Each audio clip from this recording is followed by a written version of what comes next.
जय हिंद दोस्तों। प्रभात physical education में आप सभी का स्वागत है। दोस्तों आज हम बात करने वाले हैं केवीएस डायरेक्ट रिक्रूटमेंट एग्जामिनेशन का जो एग्ज़ाम हुआ था 14 फरवरी 2023 को केवीएस टीजीटी फिजिकल एजुकेशन, उसके पूरे पेपर को हम डिस्कस करने वाले हैं इस वीडियो में।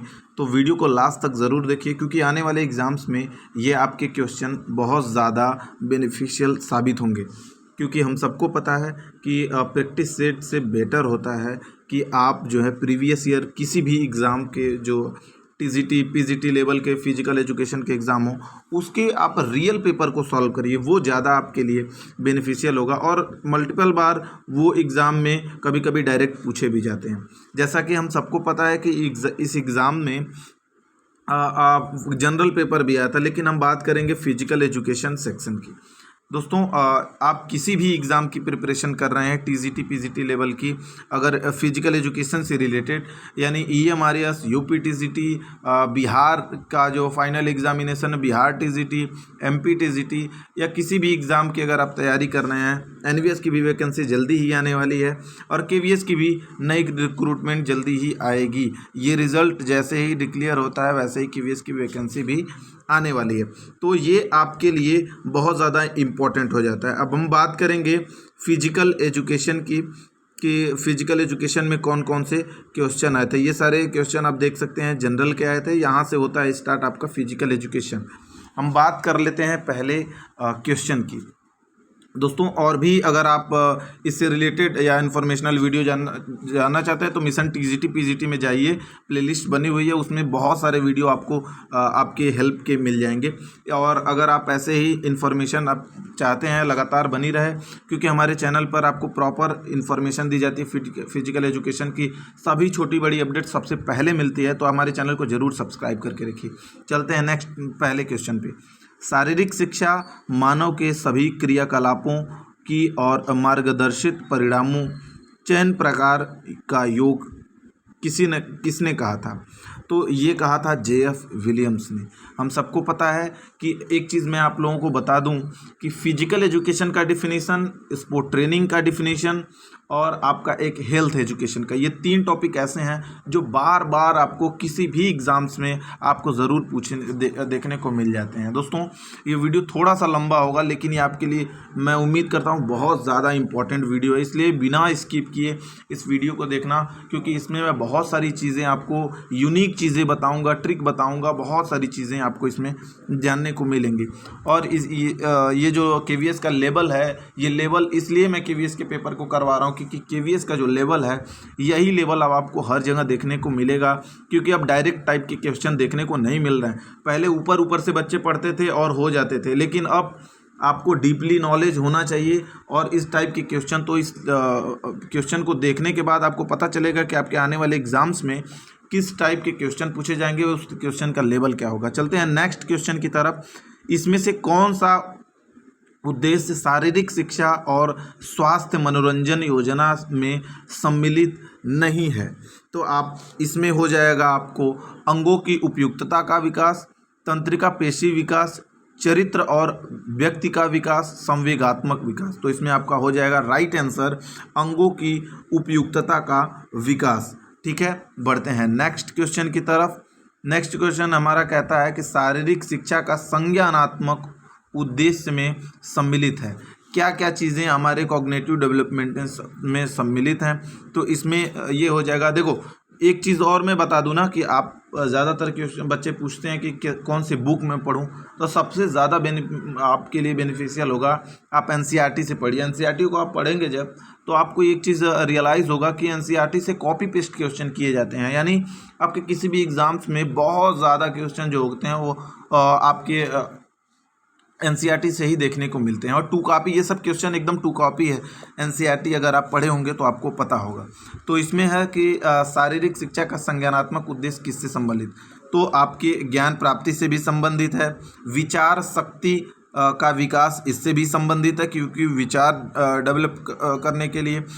और आपका एक हो जाएगा, अच्छा इसमें पूछा है कि कौन सा करेक्ट है या गलत, अच्छा कौन सा इसमें सम्मिलित नहीं है। तो एक हो जाएगा ए, दूसरा हो जाएगा आपका बी विचार शक्ति, और तीसरा हो जाएगा आपका व्याख्या करना नहीं होगा, इसमें कोऑर्डिनेशन नहीं होगा, क्या होगा इसमें समन्वय को शरीर संयम और कोऑर्डिनेशन, ये आपका ABC 3 होगा। ज्ञान प्राप्ति, विचार शक्ति और ज्ञान का व्याख्या करना, ये 3 चीज़ें आपके इसमें हो जाएंगी। ठीक है, बढ़ते हैं नेक्स्ट क्वेश्चन की तरफ। नेक्स्ट क्वेश्चन है हमारा कि कौन सा कथन इसमें सही है। आपको एक चीज़ ध्यान देना हमेशा कि इसमें पूछता है कि सही है या फिर बार बार पूछ देता है कौन सा क्वेश्चन सही नहीं है, तो इस पे आप ध्यान दीजिए क्योंकि यहाँ से क्वेश्चन आपके ज़्यादातर जो होते हैं वो गलत हो जाते हैं। इसमें पूछा हुआ है आपका कि अब चलते हैं थोड़ा सा तेज करेंगे क्वेश्चन को, जिससे आपके भी टाइम जो है वो ज़्यादा नहीं हो और ज़्यादा टाइम ना ले सकूं आपका और जल्दी से जल्दी क्वेश्चन को पूरा फुलफिल करवा दूं। एंडोमाइजियम द्वारा एकल मसल फाइबर ढका होता है। पेरीमाइजियम द्वारा फाइबर समूह ढका होता है। पेरीमाइजियम द्वारा एकल मसल फाइबर ढका होता है। इपीमाइजियम पूरी मसल को ढकता है। तो इसके आंसर हैं ABD।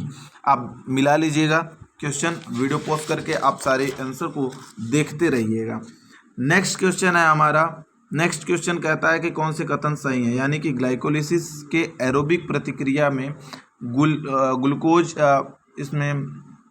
ग्लूकोज अणुओं कई चरणों में पायरुविक अम्ल में परिवर्तित हो जाती है। दूसरा है कथन कि ग्लूकोज के दौरान यदि ऑक्सीजन की कमी होती है तो पायरुविक अम्ल लैक्टिक अम्ल में परिवर्तित हो जाता है। इसमें से कौन सा कथन सही है? तो आप देखेंगे कि ए और सी आपके क्वेश्चन जो है सही हो जाएंगे। इसमें से दूसरा यानी ए और सी, सॉरी ए और सी, इसमें से कैसा है? दूसरा क्वेश्चन आपका जो है इसमें सही हो जाएगा। Both statement are correct. ठीक है, इसमें बोथ स्टेटमेंट आर करेक्ट। मैं दूसरे क्वेश्चन का बताने लगा हूँ, चलिए सॉरी। नेक्स्ट क्वेश्चन है हमारा, एल्वियोली में गैस आदान प्रदान होता है। तो हम सबको पता है कि जो हमारे एल्वियोली में गैसों का आदान प्रदान होता है हमारे एल्वियोली में होता है। ठीक है, दूसरी चीज़ है एक्सपीरेशन के दौरान बाहरी इंटरकोस्टल मसल जो होती है और डायफ्राम में क्या संकुचन होता है, यानी कॉन्ट्रैक्शन होता है, संकुचन होता है। तीसरी जो है फेफड़े में विनियमित किया जाने वाला वायु की अधिकतम मात्रा वाइटल कैपेसिटी कहलाती है। तो इसका जो आंसर होगा वो होगा ए और सी। ठीक है, इसमें ए और सी क्वेश्चन सही है, बी क्वेश्चन इसमें गलत है। ठीक है, नेक्स्ट क्वेश्चन की अगर हम बात करें तो कौन सी सिरा दाईं परिकोष्ठ में खाली नहीं करती है? कौन सी सिरा जो होती है वो दाईं परिकोष्ठ में शामिल नहीं करती है? तो इसमें आपका हो जाएगा पल्मोनरी वेंस। नेक्स्ट क्वेश्चन है कि कौन सा कथन सत्य नहीं है? तो कौन सा कथन सत्य नहीं है? ट्राइकस्पिड वाल्व, एट्रीवेंट्रिकल वाल्व है, आप पढ़ लीजिएगा। इसके मैं आंसर को बताते हुए चलूँगा कि कौन सा क्वेश्चन सही है। ठीक है, इसमें नॉट करेक्ट पूछ रहा है तो ये आपका सेमीलूनर वाल्व एट्रियोवेंट्रिकुलर वाल्व है इसमें, यानी सेमीलूनर वाल्व जो है वो एट्रियोवेंट्रिकुलर वाल्व नहीं है, इसमें दिया है कि है, तो ये आपका गलत हो जाएगा। ये थर्ड स्टेटमेंट आपके जो हैं वो गलत हो जाएंगे। ठीक है, नेक्स्ट क्वेश्चन की तरफ हम बढ़ते हैं। तो नेक्स्ट क्वेश्चन हमारा डाइजेशन यानी कि पाचन क्रिया में ग्लूकोज किसमें विखंडित होता है? ग्लूकोज डाइजेशन क्रिया में किसमें विखंडित होता है? तो सबको पता होगा कि स्टार्च में विखंडित होता है। ठीक है, नेक्स्ट क्वेश्चन की अगर हम बात करें तो कौन से मनोवैज्ञानिक लाभ शारीरिक क्रियाकलाप से नहीं है? कौन से वैज्ञानिक लाभ जो हैं वो हमारे शारीरिक क्रियाकलाप से संबंधित नहीं है पूछा है। तो इसमें हो जाएगा आपका संज्ञानात्मक क्रियाशीलता में सुधार, आत्मविश्वास और आत्मविश्वाभिमान में वृद्धि, चित्त वृत्ति में सुधार, स्थिति और वृत्ति की दुश्चिंता में सुधार। तो ये आपका लास्ट जो है स्थिति और वृत्ति की दुश्चिंता में सुधार, ये आपका स्टेटमेंट गलत है। बढ़ते हैं नेक्स्ट क्वेश्चन की तरफ। अभिप्रेरणा के चालक यानी कि ड्राइव जो सिद्धांत है उससे रिलेटेड कौन सा कथन इनमें से सही नहीं है? तो सही नहीं पूछा है इसमें से, तो आपके हो जाएंगे मूल प्रेरक तत्व आनुवंशिक हैं, द्वितीय प्रेरक तत्व जो होते हैं वो सीखे जाते हैं। मूलभूत प्रेरक तत्वों में अधिगम नहीं होता है। मूलभूत प्रेरक तत्व जो हैं मुख्यतः मनोवैज्ञानिक होते हैं। जी हाँ, मनोवैज्ञानिक नहीं होंगे, ये आनुवंशिक हो सकते हैं, लेकिन ये मनोवैज्ञानिक नहीं होंगे। मूल मनोवैज्ञानिक तो ये नहीं होंगे, साइकोलॉजिकल। ठीक है, तो ये आपका चौथा स्टेटमेंट है जो गलत हो जाएगा। ठीक है, नेक्स्ट क्वेश्चन जो हमारा पूछ रहा है, नेक्स्ट क्वेश्चन है अभिप्रेरणा के विषय में कौन सा कथन सत्य है। इसमें से which of the following are correct about motivation, motivation के लिए कौन सा कथन जो है वो सही है। तो हम बात कर लेते हैं कि कौन सा क्रियाकलाप के लिए प्रेम आंतरिक अभिप्रेरणा है। बिल्कुल, क्रियाकलाप के लिए जो प्रेम है वो आंतरिक अभिप्रेरणा है। दूसरा क्वेश्चन है आर्थिक लाभ बाहरी अभिप्रेरणा। जी हाँ, धन की प्राप्ति हो रही है वो बाहरी अभिप्रेरणा हो जाएगी, मोटिवेशन हो जाएगा। आप इंट्रिंसिक मोटिवेशन और एक्सट्रिंसिक मोटिवेशन आपको जानना जरूरी है, क्योंकि इंट्रिंसिक मोटिवेशन वो होता है जो आपके अंदर से मोटिवेशन होता है, और बाहरी मोटिवेशन जैसे हो गया कि आपको किसी ने पुरस्कार दे दिया, आपको कोई बाहर से आपको प्रेरित कर रहा है, वो आपका एक्सट्रिंसिक मोटिवेशन हो जाएगा। सी अगर हम बात करें तो अभिप्रेरणा कार्य के लिए सामान्य स्तर पर उत्तेजना है। अभिप्रेरणा कार्य के लिए सामान्य स्तर पर उत्तेजना, ये भी आपका सही हो जाएगा। उसके बाद डी है मूलभूत अभिप्रेरणा शारीरिक अभिप्रेरणा नहीं है, गलत है। मूलभूत अभिप्रेरणा यानी कि जो इंट्रिंसिक मोटिवेशन होता है वो आपका शारीरिक अभिप्रेरणा ही होती है। तो ये आपके गलत हो जाएंगे, और इसमें से पूछा है कि कौन सा कथन सत्य है, तो आपका डी केवल गलत हो जाएगा, बाकी सारे स्टेटमेंट गलत हैं, यानी कि इसकी जो आंसर है वो सेकंड हो जाएगा। बी, ए, बी, सी और ई ये आपके सही हो जाएंगे। ठीक है, अब बात कर लेते हैं नेक्स्ट क्वेश्चन की तरफ। तो खेल प्रशिक्षण मूल रूप से खिलाड़ी तैयार करना है। यह जो कथन है खेल प्रशिक्षण यानी स्पोर्ट ट्रेनिंग को किसने इस परिभाषा को दिया था। जैसा कि मैंने बताया था आपको कि आपको स्पोर्ट ट्रेनिंग से भी रिलेटेड, हेल्थ एजुकेशन और फिजिकल एजुकेशन से रिलेटेड तीन परिभाषाएं जरूर इंपॉर्टेंट याद होनी चाहिए, क्योंकि बार बार पूछे जाते हैं और 100% ये पूछे ही जाते हैं। तो इसमें आपका हो जाएगा मैटवेज्यू। ठीक है, इसका थर्ड आंसर सही हो जाएगा। अब बात कर लेते हैं कि कौन सी 5 गामक योग्यताओं का समूह शारीरिक क्षमता है। ठीक है, 5 कौन सी, तो इसमें कौन कौन सा हो जाएगा, स्ट्रेंथ हो जाएगा, कोऑर्डिनेशन हो जाएगा, आपका फ्लेक्सिबिलिटी हो जाएगी, स्पीड हो जाएगा, एंड्योरेंस हो जाएगा।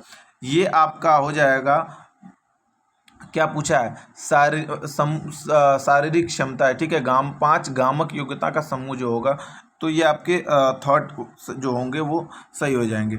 अब हम बात कर लेते हैं नेक्स्ट क्वेश्चन की। नेक्स्ट क्वेश्चन में दौड़ के दौरान प्रशिक्षण के किस मापदंड पर तीव्रता और घनात्मकता के लिए बल दिया जाएगा। तो इसका जो होगा आपका speed and duration of time, यानी ये सेकेंड आंसर सही हो जाएगा आपका।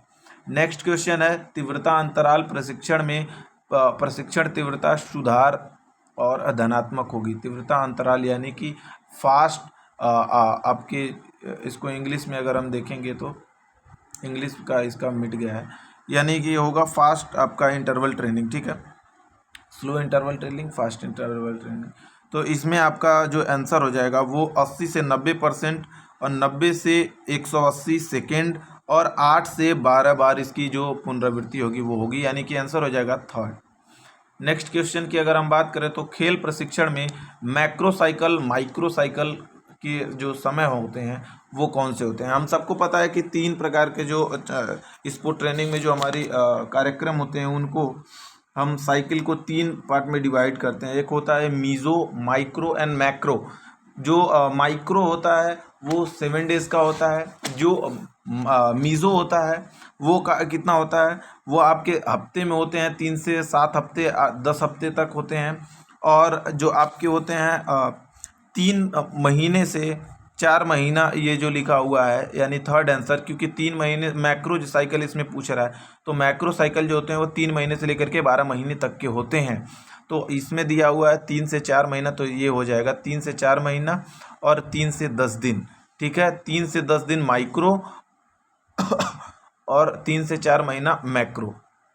ये आपकी क्वेश्चन हो जाएंगे थर्ड, सही हो जाएंगे।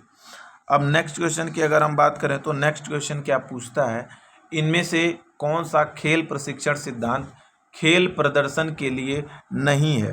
खेल प्रदर्शन के लिए कौन सा नहीं है ये पूछ रहा है।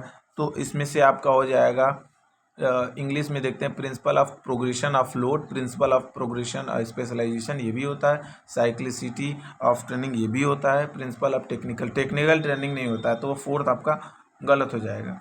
नेक्स्ट क्वेश्चन की अगर हम बात करें तो कौन सा कथन सही नहीं है, इसमें से पूछ रहा है कि कौन सा कथन सही नहीं है, कौन सी कथन इनमें से सही नहीं है। अब बात कर लेते हैं, स्थिर बल घनीय या सममितीय बल भी कहलाता है। गतिशील बल जो होता है, dynamic strength is also known as isotonic strength. Static strength is the ability to overcome resistance. Relative strength is not relative strength is not a strength ability. तो इसमें जो हो जाएगा कौन सा सही नहीं है, तो ये थर्ड हो जाएगा, static strength is the ability to overcome resistance, ये ठीक है। नेक्स्ट क्वेश्चन की अगर हम बात करें तो नेक्स्ट क्वेश्चन हमारा कहता है कि which of the following is are correct about method of maximum strength training. ठीक है, इसमें मैक्सिमम स्ट्रेंथ ट्रेनिंग से रिलेटेड कौन सी चीज़ें इसमें सही हैं ये पूछ रहा है। तो इसमें हो जाएगा आपका पहला है, in dynamic concentric method heavy resistance is overcome rapidly. Second है, in dynamic slow eccentric method intensity is kept around 120%। तो ये दोनों स्टेटमेंट आपके करेक्ट हो जाएंगे, both A and B are correct. ठीक है, नेक्स्ट क्वेश्चन की तरफ हम बढ़ते हैं। तो नेक्स्ट क्वेश्चन हमारा कहता है कि निम्नलिखित में से किस प्रकार की संकुचन मांसपेशी पूरी शारीरिक गतिशीलता में सर्वाधिक बल देगी। ठीक है, पूरी शारीरिक गतिशीलता में सर्वाधिक बल कौन सी देगी। पहला है isometric, isotonic, isokinetic and static muscle. तो इसमें हो जाएगा आपका आइसोकाइनेटिक। ठीक है, नेक्स्ट क्वेश्चन जो होगा हमारा, स्थिर अवस्था या धीमी गति स्थिति से तीव्र गतिशीलता स्थिति पाना क्या कहलाता है। तो ये आपका हो जाएगा एक्सेलरेशन एबिलिटी। दोस्तों ये वीडियो थोड़ा लंबा होगा लेकिन ये आपके लिए बहुत ज़्यादा इम्पोर्टेंट होगा, जो भी आप नेक्स्ट एग्ज़ाम देने जा रहे हैं, चाहे किसी भी एग्ज़ाम को आप देने जा रहे हैं, या बिहार का ही आप टीजीटी देने जा रहे हैं, माध्यमिक का एग्ज़ाम देने जा रहे हैं, या फिजिकल एजुकेशन से जुड़े कोई भी एग्ज़ाम आप देने जा रहे हैं, तो उसके लिए ये बहुत ज़्यादा इंपॉर्टेंट है, क्योंकि इसके क्वेश्चन का जो लेवल है वो अच्छा है। ठीक है, बढ़ते हैं नेक्स्ट क्वेश्चन की तरफ हम। नेक्स्ट क्वेश्चन हमारा पूछता है, अगर वीडियो पसंद है तो लाइक ज़रूर करना और चैनल को ज़रूर सब्सक्राइब करके रखिए, क्योंकि ऐसे इंपॉर्टेंट वीडियोज़ आपको इस चैनल पर प्रॉपर मिलते रहेंगे।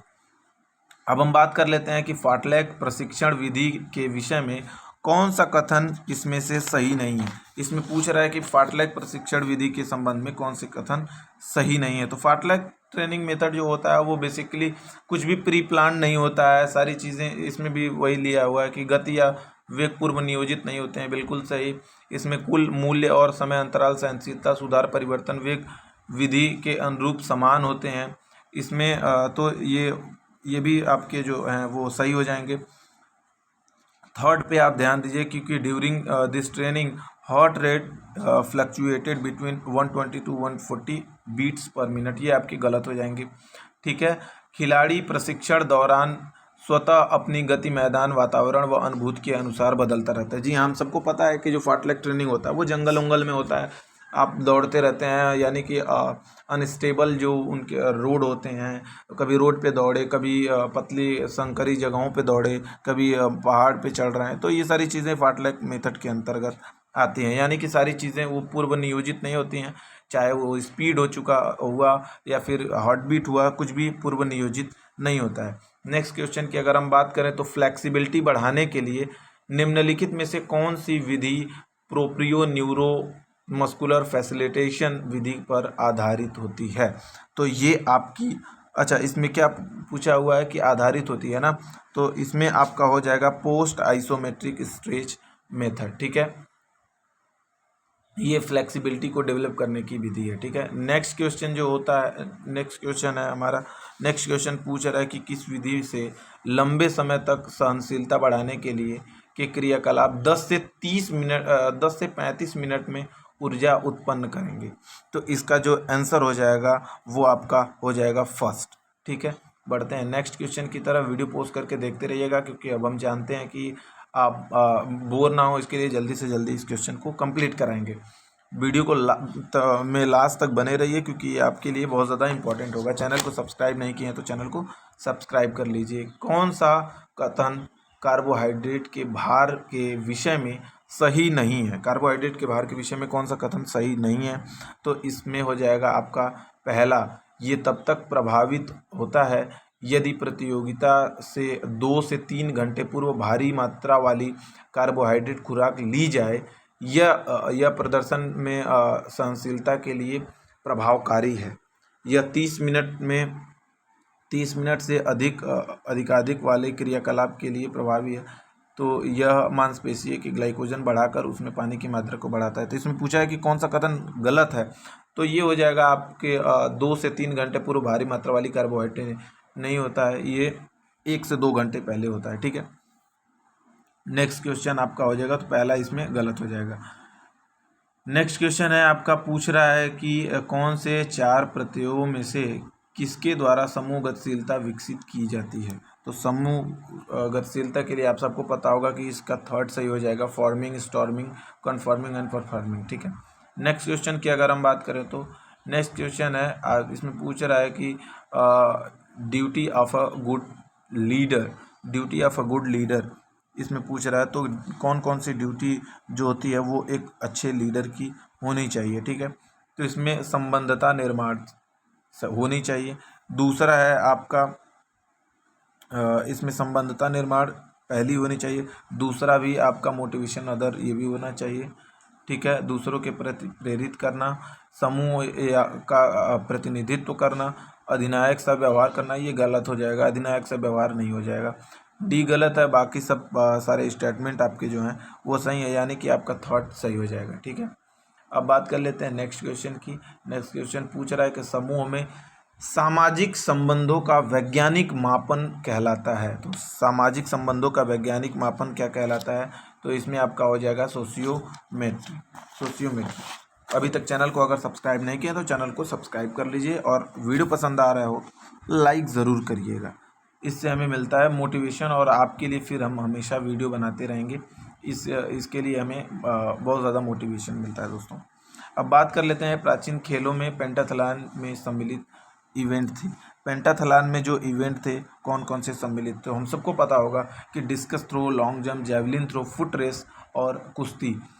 फुट रेस की अगर हम बात करें तो ये 190 यार्ड के या फिर 200 मीटर के, ऐसे कुछ 190 और 200 मीटर के तक के ये होते थे।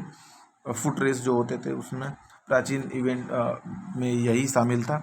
अब बात कर लेते हैं कि in which year amateur athletic federation of India AAFI was stabilize. ठीक है, अब इसका आंसर हो जाएगा आपका 1946। ठीक है, 1946 हो जाएगा। अगर वर्ल्ड का पूछेगा तो 1912। नेक्स्ट क्वेश्चन की अगर हम बात करें तो डेकाथलॉन पुरुष में के विषय में कौन सा इवेंट सही है? प्रथम दिवस में लॉन्ग जंप तीसरी स्पर्धा होती है। प्रथम दिवस में हाई जंप अंतिम से दूसरी स्पर्धा होती है। दूसरे दिन की अंतिम से दूसरी प्रतियोगिता जेवलिन थ्रो होती है। दूसरे दिन की दूसरी प्रतियोगिता डिस्कस थ्रो होती है। दूसरे दिन में 100 मीटर दौड़ पहली प्रतियोगिता होती है। आप देख सकते हैं क्वेश्चन को कितना घुमा रहा है। इसके लिए आपको अच्छे तरीके से सारी चीज़ों को, सारे फैक्ट को तैयार करना होगा, तभी आप समझिए कि आप अपने एग्ज़ाम को क्लियर कर पाएंगे। इसका हो जाएगा सेकंड, यानी BCDR करेक्ट। ठीक है, BCDR करेक्ट, पहला गलत है, बाकी सब सही है। नेक्स्ट क्वेश्चन की अगर हम बात करें तो नेक्स्ट क्वेश्चन कहता है कि रिले रेस के विषय में कौन सा कथन सही है? यानी कि रिले रेस के विषय में कौन से कथन जो है हमारे वो सही हैं? तो इसमें हो जाएगा आपका रिले टीम में 6 सदस्य होते हैं। बैटन की लंबाई 28 से 30 होती है। बैटन की परिधि 8 से 10 होती है। बैटन का भार जो होता है 50 ग्राम होता है। एक्सेलरेशन जोन 20 होता है। ठीक है, तो इसमें आपको सबको पता होगा ABD सही माना है आयोग ने, लेकिन A सही नहीं होगा। रिले टीम में 4 ही सदस्य होते हैं, 6 सदस्य नहीं होते हैं। ठीक है, तो इसका हो जाएगा आपका B और डी, ये आपके केवल सही हो जाएंगे, बाकी सब स्टेटमेंट आपके गलत हैं। एक्सेलरेशन जोन पहले 20 था, अब 30 हो गया है, ठीक है। नेक्स्ट क्वेश्चन की अगर हम बात करें तो लंबी कूद यानी कि लॉन्ग जंप के संदर्भ में कौन सा कथन सही है? लॉन्ग जंप के संदर्भ में कौन सा कथन सही है, इसको आप पढ़िए। टेक ऑफ बोट की लंबाई जो होती है वो 1.22 मीटर प्लस होती है, और टेक ऑफ बोट की जो चौड़ाई 30 सेंटीमीटर होती है। टेक ऑफ बोट की जो मोटाई होगी वो 10 सेंटीमीटर होगी। दोस्तों आप इस वीडियो को बनाने में काफ़ी मेहनत लग रहा है, इसलिए आप चैनल को जरूर सब्सक्राइब करके रखिए और बेल आइकन को प्रेस करके रखिए, क्योंकि यहाँ पे आप मिलता है फिजिकल एजुकेशन से रिलेटेड सभी छोटी बड़ी अपडेट सबसे पहले। बढ़ते हैं नेक्स्ट क्वेश्चन की तरफ। लॉन्ग जंप के बारे में पूछा है, कौन सा कथन सही है? तो लॉन्ग जंप के बारे में जो आपके कथन सही हो जाएंगे वो सही हो जाएंगे ACE। आप देख लीजिएगा, ACE आपके जो कथन है वो आपके सही हो जाएंगे, ठीक है। बढ़ते हैं नेक्स्ट क्वेश्चन की तरफ। नेक्स्ट क्वेश्चन हमारा कहता है 60 फुट के विषय में कौन से कथन सही हैं? अब 60 फुट के विषय में कौन से कथन सही हैं, तो ये आपका हो जाएगा A और B आर करेक्ट। ए क्या है? 60 फुट वृत्त का व्यास 2.135 मीटर होता है, ठीक है। और बी है आपका स्टाफ बोर्ड की जो लंबाई होती है 1.21 मीटर होती है, ठीक है। ये वो दो statement A and B are correct, ठीक है। नेक्स्ट क्वेश्चन में क्या पूछ रहा है? जिम्नास्टिक के विषय में कौन से कथन सही है? तो जिम्नास्टिक के विषय में कौन से कथन सही हैं? जिम्नास्टिक के विषय में कौन से कथन सही है? वर्ष 1981, एक क्वेश्चन छूट गया क्या बीच में? हाँ, ये बैडमिंटन जिम्नास्टिक नहीं, एक क्वेश्चन ये बैडमिंटन से रिलेटेड छूट गया है कि विच ऑफ द फॉलोइंग, इसका हिंदी मिट गया है, which of the following are correct for badminton. तो बैडमिंटन से रिलेटेड जो क्वेश्चन है इसमें कौन सा कथन सही है? International badminton federation was stabilize in 1934, बिल्कुल सही है। इसमें आपका जो गलत हो जाएगा वो हो जाएगा आपका, इसमें सही पूछ रहा है तो ACE। 3 क्वेश्चन सही हैं, 3 स्टेटमेंट सही हैं। A सही है 1934, उसके बाद C सही है आपके 1992, ये आपका समर ओलंपिक गेम में वो हुआ था। और अगर आपसे पूछे कि बैडमिंटन की जो डबल स्पर्धा है वो आपकी कब हुई थी, तो वो 1996 में हुई थी। और आपके E स्टेटमेंट सही हो जाएंगे, जो E हैं Uber cup had started in 1956, तो इसके आंसर हो जाएंगे सेकंड। बढ़ते हैं नेक्स्ट क्वेश्चन की तरफ। नेक्स्ट क्वेश्चन हमारा पूछ रहा है जिम्नास्टिक से रिलेटेड कौन से कथन सही हैं? तो federation of international gymnastic was form in 1881, बिल्कुल सही है। इसमें वॉल्टिंग टेबल उपकरण महिला और पुरुष दोनों के लिए होती है, ये भी सही है। आपके हॉरिजॉन्टल बार उपकरण केवल महिलाओं के लिए होता है, हॉरिजॉन्टल बार उपकरण महिलाओं के लिए केवल नहीं होता है, ये पुरुष के लिए होता है। हॉरिजॉन्टल बार ये महिलाओं के लिए अनइवन बार होता है। अगर आपको नहीं पता हो तो मैं बता दूं, ABC आर करेक्ट, यानी फर्स्ट हो जाएगा इसका सही, ठीक है। नेक्स्ट क्वेश्चन की अगर हम बात करें तो इसमें पूछ रहा है कि which of the following are correct about judo. Judo से रिलेटेड पूछ रहा है कि कौन से स्टेटमेंट आपके सही है, तो इसमें B and C are correct. B and C है क्या, ये देख लेते हैं। तो B है judo federation of India was stabilized in 1965, and C है आपका जूडो में कि कोजी वज़ा हिप टेक्निक, ठीक है। कोजी वज़ा जो है आपकी ये हिप टेक्निक होती है। नेक्स्ट क्वेश्चन की अगर हम बात करें तो नेक्स्ट क्वेश्चन आपका टेबल टेनिस से रिलेटेड है कि टेबल टेनिस से रिलेटेड कौन से स्टेटमेंट हैं वो हैं करेक्ट। तो इसमें है A and B are correct, A and D are correct. तो A एंड D क्या है देख लेते हैं। International table tennis federation was form in 1922, ये सही है आपका। D है height of table from floor, floor से जो टेबल की हाइट होती है वो 76 सेंटीमीटर होती है, ठीक है। तो A and D are correct. Next question जो हमारा है, कुश्ती के एरीना के विषय में कौन सा कथन सही है? कुश्ती के एरीना के विषय में कौन सा कथन सही है? तो इसमें B and C are correct. अब बी एंड सी क्या है आप देख लेते हैं। बी एंड सी में आपका पूछ रहा है कि कुश्ती क्षेत्र जो होता है, केंद्रीय कुश्ती क्षेत्र, वो आपका होता है 7 मीटर, ठीक है। सी क्या बोल रहा है कि केंद्रीय कुश्ती क्षेत्र के बाहर की ओर 1 मीटर चौड़ा नारंगी पट्टी होता है, बिल्कुल सही। तो आपके जो स्टेटमेंट हैं थॉट सही हो जाएंगे, यानी कि B and C are correct. Next question आपको पूछ रहा है बास्केटबॉल से संबंधित, कि बास्केटबॉल से संबंधित कौन सा स्टेटमेंट सही है। तो बास्केटबॉल से संबंधित आपके B and D statement are correct. B statement क्या है, बी स्टेटमेंट है आपका court length 28 meter and width आपका 15 मीटर, ठीक है। तो 28 गुणे 15 ये इसकी कोर्ट की जो लंबाई होती है, चौड़ाई, और ये होती है। डी स्टेटमेंट की अगर हम बात करें तो फ्री थ्रो लाइन जो होता है वो 5.80 meter from in line. In line से जो फ्री थ्रो लाइन होता है वो 5.80 मीटर होता है, ठीक है। नेक्स्ट क्वेश्चन की अगर हम बात करें तो हो जाएगा कौन सा क्वेश्चन क्रिकेट से रिलेटेड सही है। तो इसमें पूछ रहा है कि कौन सा स्टेटमेंट क्रिकेट से रिलेटेड सही है, तो हो जाएगा आपका ए सी डी। अब ए सी डी स्टेटमेंट क्या है इसको हम देख लेते हैं। ए है कि लेंथ ऑफ क्रिकेट बैट जो होता है वो 38 इंचेस होता है, ये सबको पता है। आप किसी भी गेम को गेम मेज़रमेंट से अगर आप किसी भी एग्ज़ाम को देने जा रहे हैं तो गेम मेज़रमेंट अगर आपका तैयार नहीं है तो ये आपके लिए कहीं ना कहीं कठिनाई होने वाली है, क्योंकि गेम मेज़रमेंट से बहुत सारे क्वेश्चन पूछे जाते हैं। अब EDSSB के एग्ज़ाम्स में गेम एंड स्पोर्ट्स से आपके 23 क्वेश्चन आउट ऑफ 100 में पूछे गए थे। तो यानी कि ये आपका 23% क्वेश्चन जो आपके हैं वो कम फ्रॉम आपकी गेम एंड स्पोर्ट, ठीक है। तो आपको मेज़रमेंट बहुत अच्छे तरीके से पता होना चाहिए। तो ए सी डी ई आपके जो है स्टेटमेंट वो सही हो जाएंगे कि बैट की जो लंबाई होती है वो 38 इंच होती है। सी है क्रिकेट बॉल जो होता है वो 155.92 ग्राम्स होता है। डी स्टेटमेंट है लेंथ ऑफ जो पिच होती है वो 20.12 मीटर होती है, ठीक है, 20.12 मीटर। अब लास्ट है ई है हाइट ऑफ स्टंप। स्टंप की हाइट जो होती है वो 28.5 इंचेस विद बॉल बेल्स, ठीक है। उसके अगर बेल्स के को हटा दिया जाएगा तो 28 इंचेस होगी। नेक्स्ट क्वेश्चन हमारा क्या पूछ रहा है, नेक्स्ट क्वेश्चन पे हम बढ़ते हैं। दोस्तों वीडियो पसंद आए तो लाइक ज़रूर करना और चैनल को सब्सक्राइब करना बिल्कुल नहीं भूलना।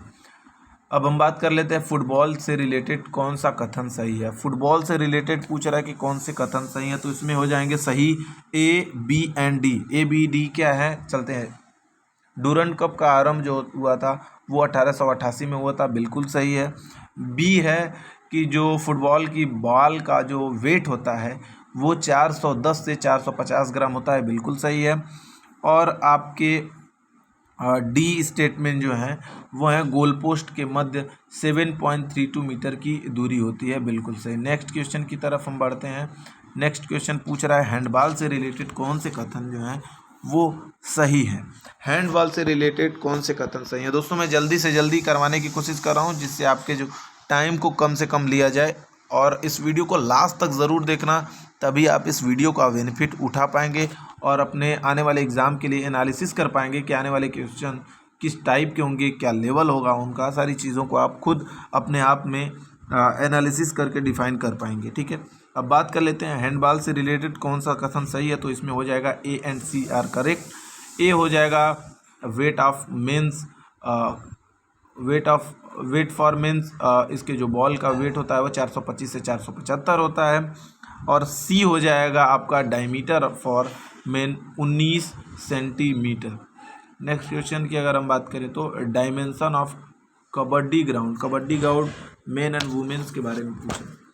कबड्डी ग्राउंड के से रिलेटेड आपका पूछ रहा है मेन एंड वुमेन्स के बारे में, तो यानी 13x10 और 11x8 ये आपके सही हो जाएंगे, यानी कि सेकंड आपका स्टेटमेंट आर करेक्ट। नेक्स्ट पूछ रहा है वॉलीबॉल कोर्ट से रिलेटेड। आप देख सकते हैं कि इसमें भी बहुत सारे मेजरमेंट से रिलेटेड क्वेश्चन है, तो आप मेजरमेंट को बिल्कुल अच्छे तरीके से कवर करिए, क्योंकि आने वाले एग्जाम्स के लिए मेजरमेंट जो होगा वो बहुत ज़्यादा आपके लिए इम्पोर्टेंट होने वाला है। नेक्स्ट क्वेश्चन हम पूछ रहे हैं वॉलीबॉल कोर्ट से रिलेटेड। नेक्स्ट क्वेश्चन है वॉलीबॉल कोर्ट का जो डायगोनल है, डायगोनल डिस्टेंस पूछ रहा है कितना होना चाहिए। तो ये आपका डायगोनल डिस्टेंस होगा 20.125 मीटर, यानी थर्ड स्टेटमेंट आर करेक्ट। अगर हम नेक्स्ट क्वेश्चन की बात करें तो इसमें नेक्स्ट क्वेश्चन वॉलीबॉल से रिलेटेड है।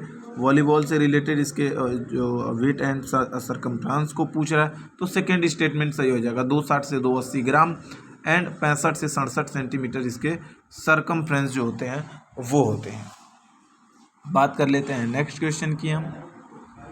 तो आपका नेक्स्ट क्वेश्चन है, मुझे लगता है काफ़ी मैं तेज़ पढ़ा रहा हूँ, थोड़ा सा धीरे पढ़ाने की कोशिश कर रहा हूँ, ठीक है, आप परेशान ना हों। नेक्स्ट क्वेश्चन हमारा कि कौन सा खेल और उसका समय का जो सुमेल है वो सही नहीं है। किस गेम और उसके जो ड्यूरेशन है कौन सा सही नहीं है। तो अब हमको सबको पता है कि हैंडबॉल जो होता है वो 30 मिनट के 30 के होते हैं 2 राउंड, ठीक है।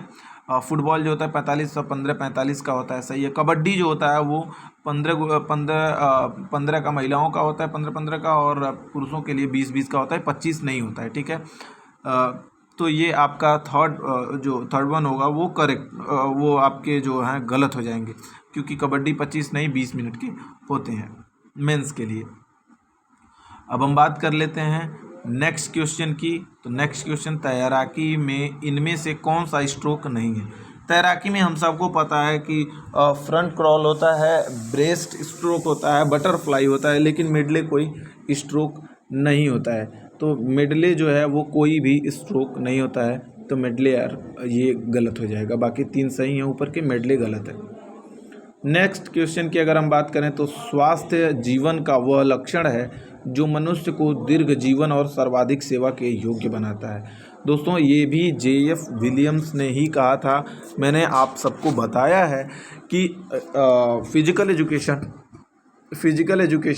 हेल्थ एजुकेशन और स्पोर्ट ट्रेनिंग, ये 3 टॉपिक ऐसे हैं जिनके डिफिनीशन आपके इम्पोर्टेंट 3 डिफिनीशन तीनों के याद होने चाहिए कि किन लोगों ने इम्पोर्टेंट डिफिनीशन दिया है।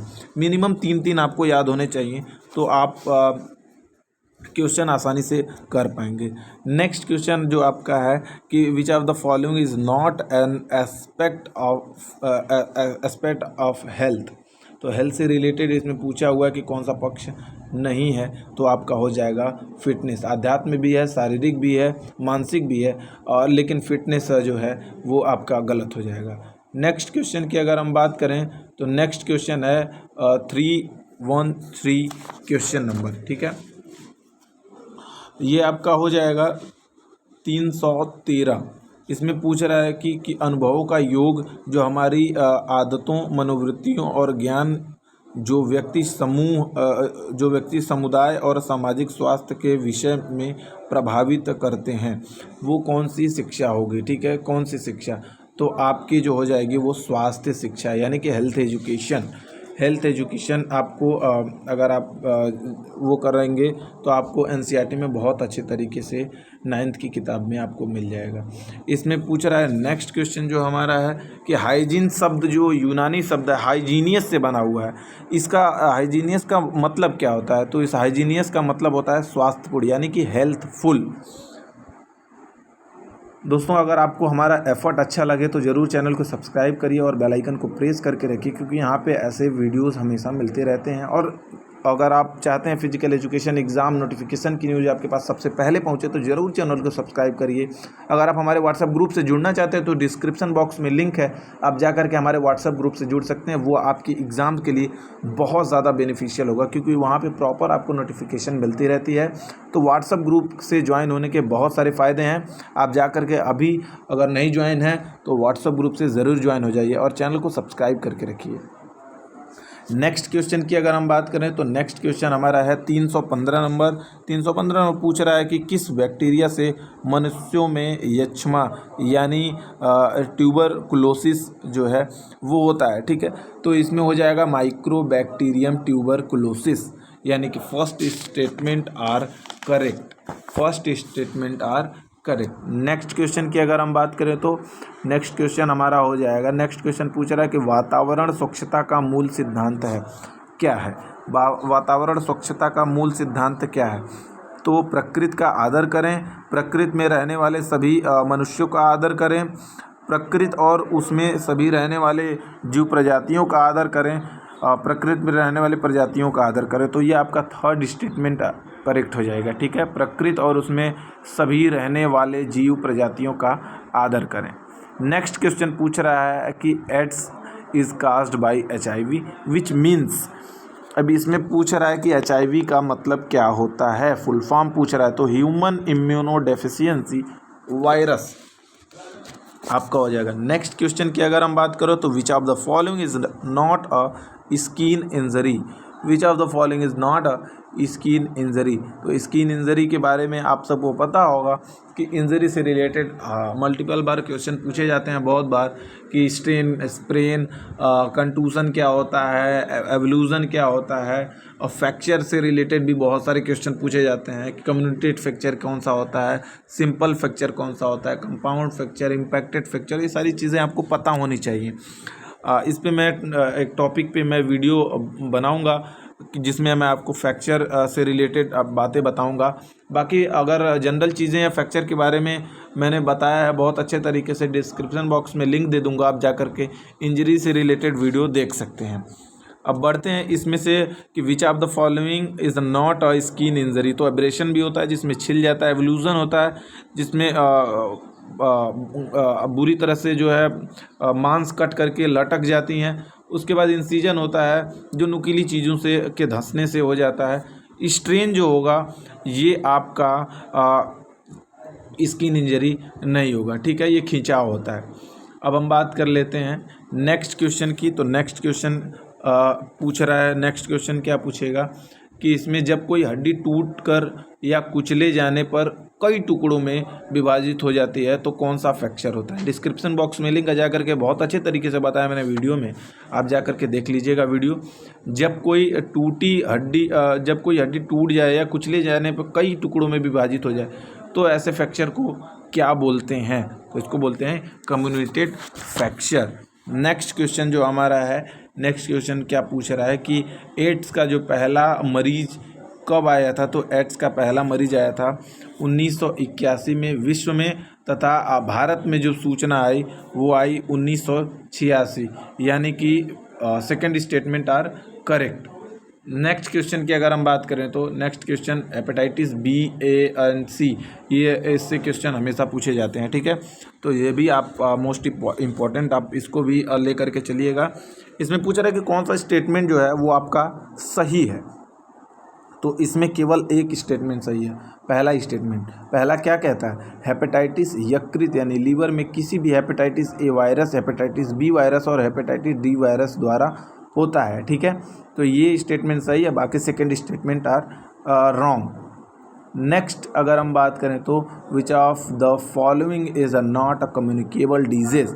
Communicable disease and non communicable disease के बारे में एक शॉर्ट वीडियो मैं बनाऊंगा अच्छा सा, जो 5 से 7 मिनट का होगा, जिसमें मैं बताऊंगा सारी चीज़ें कम्युनिकेबल डिजीज़ और नॉन कम्युनिकेबल डिजीज़ के बारे में। आते हैं इस क्वेश्चन पर। तो इसमें पूछ रहा है कि कौन सा नॉन कम्युनिकेबल डिजीज़। तो आपका हो जाएगा डायबिटीज़। डायबिटीज़ तो किसी भी आपका कम्युनिकेबल डिजीज़ नहीं होता है। ठीक है, नेक्स्ट क्वेश्चन की अगर हम बात करें तो which of the following is are correct. ठीक है, which of the following is are correct. इसमें पूछ रहा है कि ओजोन सतह पृथ्वी से 35 किलोमीटर ऊपर पाई जाती है, या क्लोरोफ्लोरोकार्बन ओजोन सतह को नष्ट कर रहा है, या कार्बन डाइऑक्साइड एक ग्रीन हाउस गैस है। इसमें से कौन सा स्टेटमेंट सही हो जाएगा? तो हो जाएगा B and C are correct. A statement गलत हो जाएगा, बाकी B and C are correct. Next question की अगर हम बात करें तो नेक्स्ट क्वेश्चन कहता है कि कौन सा कथन सही है। अब इसमें अम्ल वर्षा से रिलेटेड क्वेश्चन है, तो ये both are statement are correct. अम्ल वर्षा 1852 ईस्वी में पहली बार खोज में आई थी। ठीक है, अम्ल वर्षा के मूल में सल्फर ऑक्साइड और नाइट्रोजन ऑक्साइड होता है। ठीक है, नेक्स्ट क्वेश्चन पे चलते हैं। नेक्स्ट क्वेश्चन हमारा क्या कहता है कि which of the following are correct. ठीक है, which of the following are correct. ये किसके बारे में पूछ रहा है? तो ये पूछ रहा है कि एस्पार्टिक एसिड साल्ट फटीग या थकान दूर करने के लिए प्रयोग किया जाता है। ठीक है। नेक्स्ट आपका पूछ रहा है बी कि आपका तंबाकू में निकोटीन होता है। एक सामान्य सिगरेट में 1.5 मिलीग्राम निकोटीन होता है। इसमें कौन सा कथन पूछ रहा है कि सही है? तो both are correct. Next question की अगर हम बात करें तो national malaria control programme was launched by the government of India in the year, कब हुआ था? तो ये आपका 1953, यानी third statement are correct. Next question की अगर हम बात करें तो नेक्स्ट क्वेश्चन क्या कह रहा है?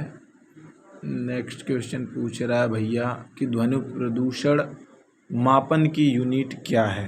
तो डेसिबल हो जाएगी। आप सबको पता होगा कि ध्वनि प्रदूषण की जो मापन यूनिट होती है वो डेसिबल होती है। ठीक है। अब उसके बाद नेक्स्ट पूछ रहा है कि कौन सा स्टेटमेंट करेक्ट है? तो यहाँ पे देख लो, कमरे के तापमान पर जो संतृप्त वसा होती है यानी सेचुरेटेड फैट होता है वो ठोस अवस्था में होती है, सॉलिड फॉर्म में होता है। ठीक है, ये सही है। कमरे के तापमान में असंतृप्त वसा तरल होती है, लिक्विड फॉर्म में होती है, जो आपके अनसेचुरेटेड फैट होती है, वो भी सही है। सी पूछ रहा है कि 1 ग्राम ऑफ फैट रिलीज 8.3 नहीं 9.1 कैलोरीज होगा। ठीक है, ये सी स्टेटमेंट आर रॉन्ग हो जाएगा। तो आप एलिमिनेट करके भी इसको कर सकते हैं। C and D are wrong and A and B are correct. तो इसमें हो जाएगा आपका ए एंड बी, यानी second statement are correct. A and B correct हो जाएगा इसमें।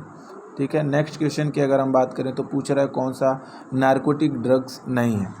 नारकोटिक ड्रग्स कौन सा नहीं है? तो इसमें हो जाएगा एम्फीटामाइन। एम्फीटामाइन आप ये सारी चीज़ें आप डोपिंग, कुछ टॉपिक ऐसे हैं जो आपको बहुत अच्छे तरीके से पढ़ने पड़ेंगे। जैसे कि हो गया आपका हिस्ट्री ऑफ फिजिकल एजुकेशन, जैसे कि हो गया डोपिंग, जैसे कि हो गया ओलंपिक या स्पोर्ट ट्रेनिंग से जुड़े कुछ साइकिल से जुड़े कुछ क्वेश्चन हैं। ये सारी चीज़ें आपको फैक्चुअल बेस पे आपको फैक्ट इसके याद होने चाहिए। इसमें आप कॉन्सेप्ट नहीं भी पढ़ेंगे तो भी, लेकिन इसके जो फैक्ट हैं वो आपको प्रॉपर जुबान पे होने चाहिए कि कौन सी चीज़ें क्या क्या हैं। नेक्स्ट क्वेश्चन जो हमारा पूछा जा रहा है, इसमें पूछा रहा है कि कौन से स्टेटमेंट सही हैं। यानी किशोर अवस्था से पहले लड़कियां लड़कों से तेज़ी से वृद्धि करती हैं। किशोर अवस्था से पहले, जी हाँ बिल्कुल सही। किशोर अवस्था के दौरान किशोर अवस्था के से पहले जो लड़कियां होती हैं वो ग्रो करती हैं लड़कों से तेज। ठीक है, ये सही है। During adolescence boys grow faster than girls, ये भी सही है। दोनों स्टेटमेंट जो होंगे वो आपके सही हो जाएंगे। नेक्स्ट क्वेश्चन की अगर हम बात करें तो नेक्स्ट क्वेश्चन नंबर है 331। ये पूछ रहा है कि कौन सा स्टेटमेंट आपका करेक्ट है। तो कौन सा स्टेटमेंट करेक्ट है? 3 से 5 वर्ष की आयु में बच्चे शीघ्रता से निरंतर बढ़ते हैं और चालन कौशल विकसित करना आरंभ करते हैं। दूसरा है 5 से 8 वर्ष की आयु में शारीरिक वृद्धि धीमी हो जाती है। जन्म से 3 वर्ष की आयु में बालक का वजन और कद में विशेष वृद्धि होती है। इसमें आपका जो करेक्ट पूछ रहा है तो A and B are correct. ठीक है, A and B are correct. Next question है, इसमें पूछ रहा है कि सामान्य वयस्क को, सामान्य एडल्ट को प्रतिदिन कितनी मात्रा में प्रोटीन लेनी चाहिए? तो आपको ये क्वेश्चन इंडिकेट करता है कि आप समझिए कि सामान्य प्रोटीन कितनी लेनी चाहिए, फ़ैट कितनी लेनी चाहिए, प्रोटीन का परसेंटेज कितना होता है बॉडी में, फ़ैट का परसेंटेज कितना होता है, बाकी कितना कार्बोहाइड्रेट हमको पर डे लेना चाहिए, इस आपके जो पूरे मील्स का जो कितना परसेंट कार्बोहाइड्रेट हमको लेना पड़ेगा, कितना लेना चाहिए, ये सारी चीज़ें आपको पता ही होनी चाहिए। ये क्वेश्चन यही इंडिकेट करता है। इसका मतलब ये नहीं कि आप यही रट के बल चले जाइए, इसके सराउंड आपको 360 पढ़ना पड़ेगा, तभी आप अपने जो एग्ज़ाम को क्वालिफाई कर पाएंगे या फिर अपने एग्ज़ाम में एक सीट पक्का कर पाएंगे। तो इसका हो जाएगा second statement are correct, 0.8 grams प्रति किलो ऑफ बॉडी वेट। ठीक है, प्रति KG of body weight. Next question जो हमारा है पूछ रहा है पीटी उषा का जो इवेंट है कौन सा है, तो पीटी ऊषा का जो 400 मीटर हर्डल था वो उनका इवेंट था। नेक्स्ट क्वेश्चन की अगर हम बात करें तो which of the following term is use to for tennis elbow injury. Tennis elbow injury के बारे में, ये भी आपके इंजरी से ही रिलेटेड, इंजरी से रिलेटेड आपको अभी तक क्वेश्चन लगभग 3 से 4 क्वेश्चन 5 क्वेश्चन देखने को मिल चुके होंगे, तो इसलिए इंजरी भी आपके एग्ज़ाम में बहुत ज़्यादा इंपॉर्टेंट है। सबसे ज़्यादा इसमें क्वेश्चन हमको लग रहा है कि अगर कुछ पूछा गया है तो वो पूछा गया है गेम मेज़रमेंट से। तो मेज़रमेंट मोस्ट इम्पॉर्टेंट होता है कि आप कभी भी पढ़िए तो मेज़रमेंट से स्टार्ट करिए, मेज़रमेंट ज़रूरी है। फिर उसके बाद हिस्ट्री फिजिकल एजुकेशन पढ़िए, फिर उसके बाद डोपिंग पढ़िए। ये सारी चीज़ें आपको अगर टॉपिक वाइज पढ़ते हैं तो काफ़ी आपको बेनिफिशियल होगा आपके एग्ज़ाम्स में। तो इसका हो जाएगा सेकंड, यानी कि लेटरल एपिकोंडाइलिटिस आपका ये सही हो जाएगा। नेक्स्ट क्वेश्चन की आप बात करें तो इसमें मेंस्ट्रुअल साइकिल के बारे में पूछा हुआ कि लास्ट फेज जो होता है मेंस्ट्रुअल साइकिल का वो कौन सा होता है, तो ये होता है आपका ल्यूटियल फेज। ठीक है, ल्यूटियल फेज जो होता है वो मेंस्ट्रुअल साइकिल का लास्ट फेज होता है। देन आपसे पूछा जा रहा है कि India won how many medals in the Birmingham Commonwealth Games in 2022। तो इसमें 22 गोल्ड, 16 सिल्वर और 23 ब्रॉन्ज मेडल इंडिया ने जीते थे। तो second statement are correct. Then आपको पूछ रहा है कि Avinash Sable won silver medal at Birmingham Commonwealth Games 2022 in 3000 meter steeplechase with the timing of, इनकी टाइमिंग पूछ रही है, समझ लो ये बहुत डेप्थ का क्वेश्चन है और फैक्चुअल क्वेश्चन है, प्योर फैक्चुअल क्वेश्चन है। तो 8 मिनट 13 सेकेंड और 8 मिनट 11 सेकेंड और 20 आपके माइक्रो सेकेंड। ठीक है, ये आपको याद होने चाहिए। यहाँ पे देखो माइक्रो सेकेंड भी अगर नहीं याद है तो भी अब बहुत ज़्यादा परेशानी होने वाली है। जंपर्स नी जो होता है is an injury that result due to, jumper's knee के बारे में पूछ रहा है कि इंजरी, तो इसका हो जाएगा sprain of the quadricep tendon, sprain of the quadricep tendon, यह इसका आंसर हो जाएगा थर्ड। बढ़ते हैं नेक्स्ट क्वेश्चन की तरफ। नेक्स्ट क्वेश्चन हमारा क्या कहता है कि rotator cuff injury is of which of the following joints. ठीक है, इसमें पूछ रहा है कि रोटेटर कफ चोट किस जोड़ पर होती है, तो इसमें हो जाएगा आपका शोल्डर, शोल्डर जो होती है वो रोटेटर कफ। नेक्स्ट क्वेश्चन आपका है कि तरल से भरी बोरियां कुछ जोड़ों के आसपास एक विशेष स्थान पर रखी जाती हैं जो पास के टिश्यूओं को अलग करने और गद्दे का कार्य करती हैं, उन्हें क्या कहते हैं, तो उन्हें कहते हैं बुरसा। ठीक है, नेक्स्ट क्वेश्चन जो हमारा हो जाएगा, नेक्स्ट क्वेश्चन में पूछा जा रहा है कि शुद्ध और शुष्क वायु में ऑक्सीजन का जो संरचना प्रतिशत होता है वो कितना होता है, बताइए कितना होता है, तो ये आपका हो जाएगा इसमें दिया है क्वेश्चन 23.14। नेक्स्ट क्वेश्चन है which of the following is not a part of small intestine, तो इसमें रेक्टम जो होगा वो एनस का पार्ट होता है। फोर्थ नंबर इज रॉन्ग हो जाएगा, बाकी ड्यूडेनम, जेनिनम, इलियम ये आपका 1 2 3 पार्ट होता है स्मॉल इंटेस्टाइन का। ठीक है, फोर्थ आर और रॉन्ग। नेक्स्ट क्वेश्चन पूछ रहा है कि साइकोलॉजी का जो फॉर्म पूछ रहा है 2 वर्ड से बना हुआ है, कौन कौन सा होगा, तो साइकी एंड लोगस हो जाएगा, साइकी एंड लोगस यानी सेकेंड आंसर आपका सही हो जाएगा। ठीक है, नेक्स्ट क्वेश्चन की अगर हम बात करें तो which of the following are correct. Motivation is a force drive which compels in an individual to act or behave. Motivation is not required for effective learning. Motivation is a direction and intensity of behavior. इसमें कौन सा question इसमें पूछ रहा है कि सही है, तो आपका हो जाएगा A and C are correct. A and C आप देख लीजिए, A and C are correct. Next question की अगर हम बात करें तो नेक्स्ट पूछ रहा है कि कौन सा क्वेश्चन सही है, तो क्वेश्चन पूछ क्या रहा है कि पृथ्वी की सतह से लगभग 24 किलोमीटर ऊपर ओजोन परत पाई जाती है। कितना, 24 किलोमीटर ऊपर ओजोन परत पाई जाती है, सही है। और क्या पूछ रहा है कि क्लोरोफ्लोरोकार्बन CFC द्वारा ओजोन परत नष्ट होती है, बिल्कुल सही है।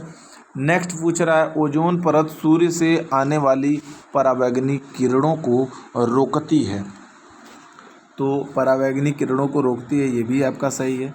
डी आंसर यानी इसमें हो जाएगा, डी आंसर गलत है, only A, B and C are correct. इसमें करेक्ट पूछ रहा है तो आपका A, B, C करेक्ट हो जाएगा।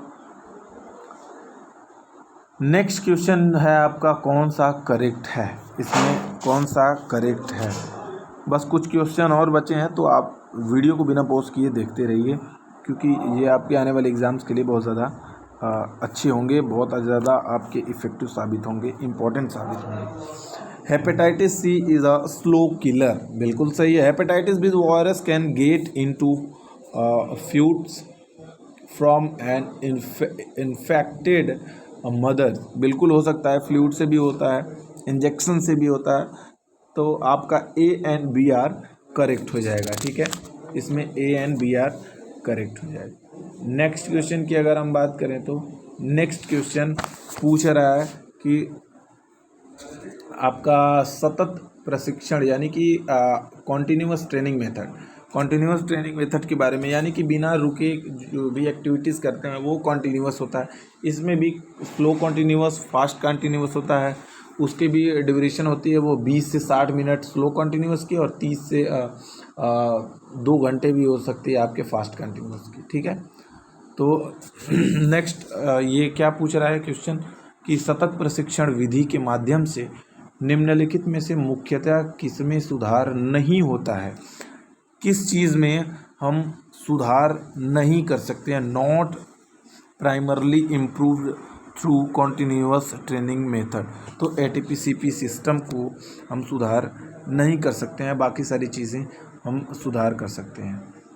नेक्स्ट क्वेश्चन जो है हमारा है, नेक्स्ट क्वेश्चन बाधा दौड़ के संबंध में निम्नलिखित में से कौन से क्वेश्चन है वो सही है, तो बाधा दौड़ से रिलेटेड कौन सा क्वेश्चन आपका सही है। बाधा का भार जो होता है, weight of the hurdle should be less than 10 kilo, सही है। Maximum width of the hurdle 1.18 से 1.20 मीटर, ये भी सही है, यानी बोथ स्टेटमेंट आर करेक्ट। 1। अब नेक्स्ट क्वेश्चन आपका पूछ रहा है कि in the 3000 meter steeplechase race the number of hurdle and water jumps and athletes need to cross are, इसमें कितना हो जाएगा, तो 28 एंड 7। 28 जो होता है वो आपका हर्डल होता है, और 7 आपके जो होते हैं वो वाटर जंप्स होते हैं। नेक्स्ट क्वेश्चन है आपका, नेक्स्ट क्वेश्चन पूछ रहा है the term of side is used in which of the following games, तो ये आपका फुटबॉल हो जाएगा, आप सबको पता होगा। नेक्स्ट क्वेश्चन पूछ रहा है बहुत सारे इंपॉर्टेंट जो गेम्स के टर्म हैं वो भी हमेशा पूछे जाते हैं, लगभग सभी गेम्स में पूछे जाते हैं कि कौन सा जो वर्ड है ऑफ साइड किससे रिलेटेड है, या फिर कॉर्नर की किससे रिलेटेड है, पेनाल्टी कॉर्नर किससे रिलेटेड है, ये सारी चीज़ें आप से पूछी जाती हैं। तो टर्म आप सभी गेम का एक जगह लिख लीजिए और उसको अच्छे तरीके से आप पढ़ते रहिए, ये आपके आने वाले एग्ज़ाम्स में बहुत ज़्यादा फ़ायदेमंद होगा। नेक्स्ट हम बात कर लेते हैं, देखो एक टर्म इप्पोन दे दिया है, इप्पोन रिलेटेड विच गेम्स, इप्पोन किस गेम से रिलेटेड है, तो आप देख सकते हैं जूडो। देखो टर्म से यहीं पे आपको 2 क्वेश्चन देखने को मिल गए, और नेक्स्ट थर्ड वन भी आपका टीम फाउल किससे रिलेटेड है, ये भी आपका देखो टर्म से ही रिलेटेड है, यानी 3 क्वेश्चन आपको टर्म से ही देखने को मिल रहे हैं।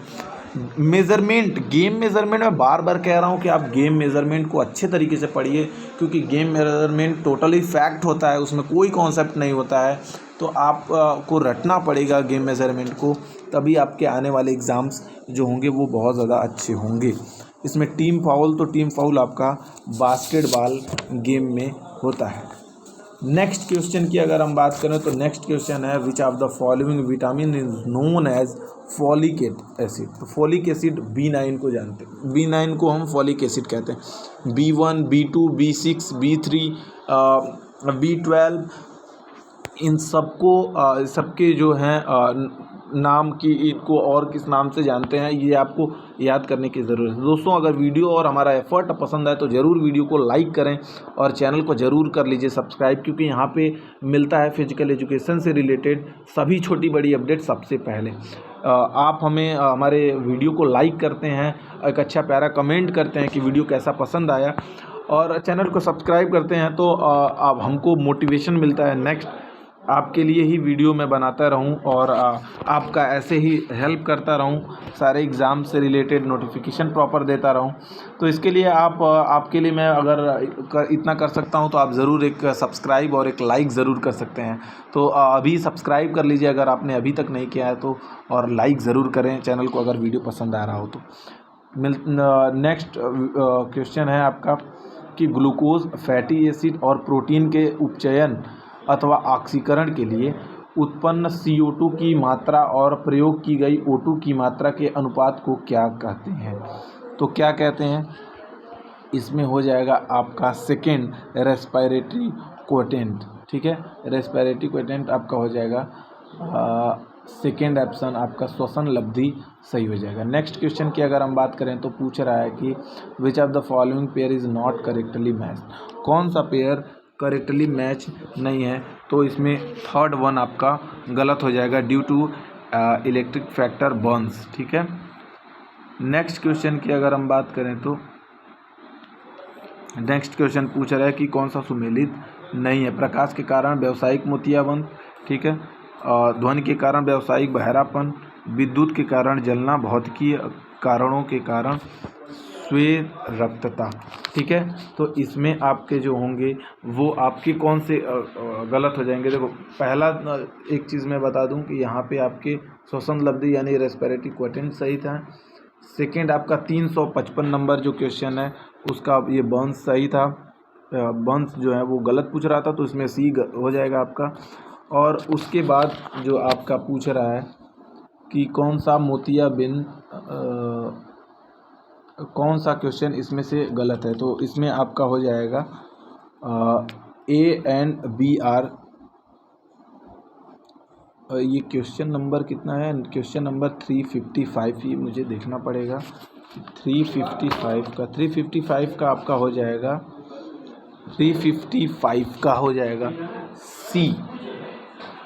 सी सही हो जाएगा 355 का। ठीक है, ये क्वेश्चन पे ऑब्जेक्शन भी लगा था, तो इस क्वेश्चन को 355 को आप छोड़ दीजिए। 355 पे ऑब्जेक्शन लगा था, ये क्वेश्चन ही पूरा गलत दिया हुआ है, लग रहा है।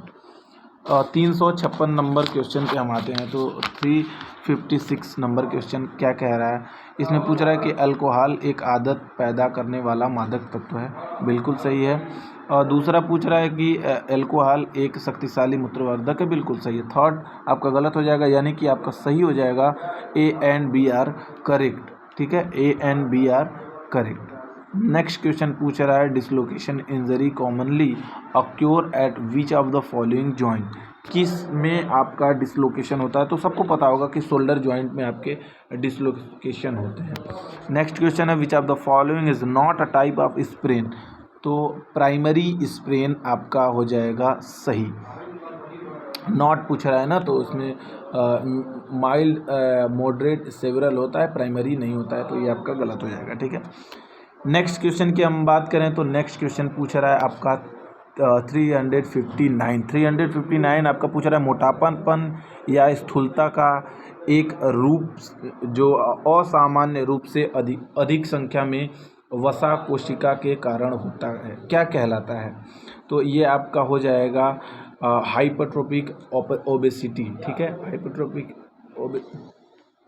मोटापापन ना, तो हाइपरट्रोपिक ओबेसिटी हो जाएगा। ठीक है, नेक्स्ट क्वेश्चन और लास्ट क्वेश्चन है दोस्तों। अभी तक अगर आपने चैनल को सब्सक्राइब नहीं किया तो ज़रूर कर लीजिए सब्सक्राइब, क्योंकि यहीं पे मिल जाएगा आपको सारा अपडेट। और अगर व्हाट्सएप ग्रुप आपने ज्वाइन नहीं किया है तो जा करके डिस्क्रिप्शन बॉक्स में ग्रुप का लिंक है, जा करके ज्वाइन कर लीजिए। और बहुत सारे ऐसे वीडियो देखने के लिए आप हमारे मिशन TGT PGT प्लेलिस्ट में जाइए, और बहुत सारे आपके लिए वीडियो बना करके मैंने रखा है, वहाँ पे आप जा करके देख सकते हैं वीडियोस को। लास्ट क्वेश्चन आपका है, लास्ट क्वेश्चन क्या कह रहा है कि मोटापापन या स्थूलता ये तो हो गया। नेक्स्ट है आधारभूत उपापचय दर बेसल मेटाबॉलिक रेट जो होती है बीएमआर, इसका सुप्त ऊर्जा व्यय का मान क्या होता है? तो basal metabolic rate is a major of resting energy expenditure that is taken upon. इसमें हो जाएगा कब लिया जाता है, तो खाना खाने के बीएमआर कब लिया जाता है, तो खाना खाने के बाद 10 से 12 घंटे जागने के बाद, 10 से 12 घंटे के बाद जागने के बाद ये लिया जाता है। उम्मीद है वीडियो पसंद आया होगा। वीडियो पसंद आए तो लाइक ज़रूर करें, चैनल को सब्सक्राइब करें। मिलते हैं नेक्स्ट वीडियो में, तब तक के लिए जय हिंद।